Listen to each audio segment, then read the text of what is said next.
Il y a quelque chose d'assez étonnant récemment. Je m'étais intéressé à l'aspect de 67 degrés 30.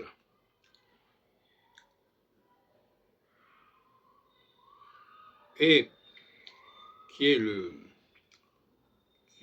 45 degrés plus 22 degrés 30. Et je n'avais pas remarqué que c'était la moitié du sesqui carré de 135 degrés. C'est curieux. En réalité, le sesqui carré ne fait sens que parce qu'il est le double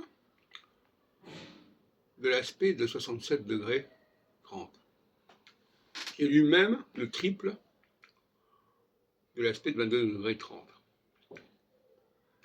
Et il y a un champ un peu obscur dans ce domaine qui n'a pas été bien balisé, jusqu'à présent.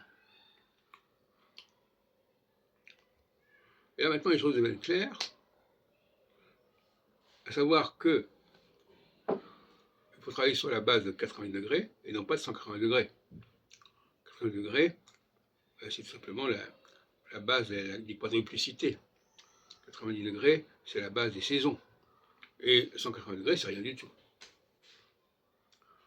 Et par conséquent, à un moment donné, pour une raison qu'on peut supposer, j'en ai parlé dans un article, on a préféré passer de 80 degrés à 180 degrés. D'où l'importance du 120 degrés, trigone, triplicité, d'où l'importance du sesqui carré, 135 degrés. Mais en réalité, il faut rester sur la base de 80 degrés, donc aucun aspect ne doit dépasser 80 degrés. Donc on a 22 degrés 30, 45 degrés, 67 degrés 30, point final. Division en 4 du cadran saisonnier. Très important. Il y a 4 temps, pendant la période de 7 ans, il y a 4 temps. C'est ce que j'ai voulu montrer.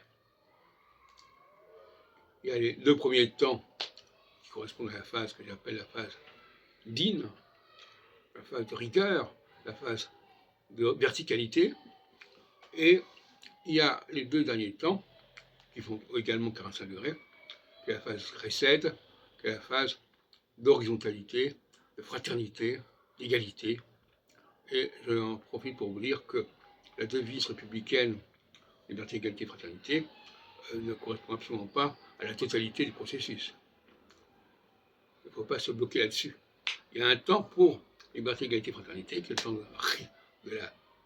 du récède, et puis il y a un temps de même durée, qui est un temps de la rigueur, le terme employé d'ailleurs en 83 pour parler du tournant de la rigueur, le temps où il faut reconnaître qu'il y a des gens qui ont des capacités supérieures aux autres, c'est la hiérarchie, la verticalité, des temps où on considère que tout le monde va à peu près pareil.